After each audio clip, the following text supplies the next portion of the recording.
বাড়ি থেকে বের করে দেওয়ার আগেই পরমাকে বাঁচিয়ে নিল রূপা।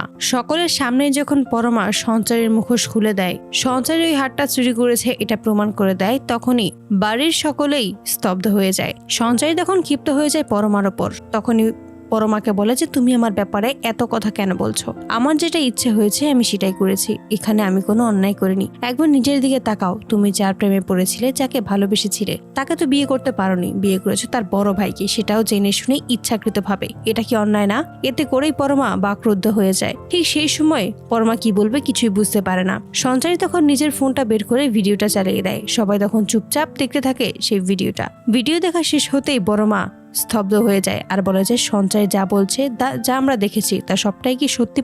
পরমা কি বলবে কিছুই বুঝতে পারে না, তাই চুপচাপ সেখানেই দাঁড়িয়ে থাকে। তখনই বড়মা ক্ষিপ্ত হয়ে যায় আর বলে ওঠে, তোমার মা বাবা তোমাকে এই শিক্ষাটা দেয়নি? নিজের মেয়ের ইচ্ছে মতো এমন কাজ করবে?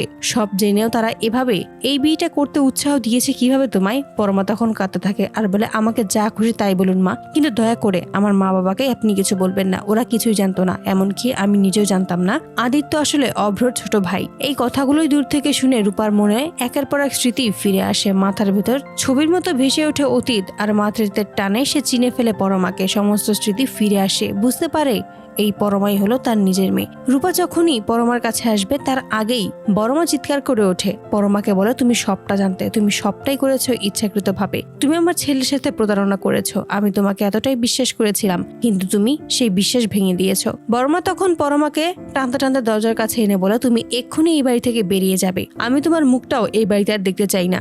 ঠিক সেই মুহূর্তে রূপা দৌড়ে আসে এবং পরমাকে আঁকড়ে ধরে আর বলে, না, ও কোথাও যাবে না, ও আমার মেয়ে, ও বড় বাড়ির মেয়ে। রূপা চোখে জল নিয়েই কাঁদতে থাকে আর সবাইকেই বলে যে আমার স্মৃতি ফিরে এসেছে। পরমাকে বলে, আমি তোকে চিনতে পেরেছি, আমি রূপা সেনগুপ্ত, তোর মা, আর তুই আর সুদীপা আমার যমজ মেয়ে, সেনগুপ্ত পরিবারের নাতনি তোরা।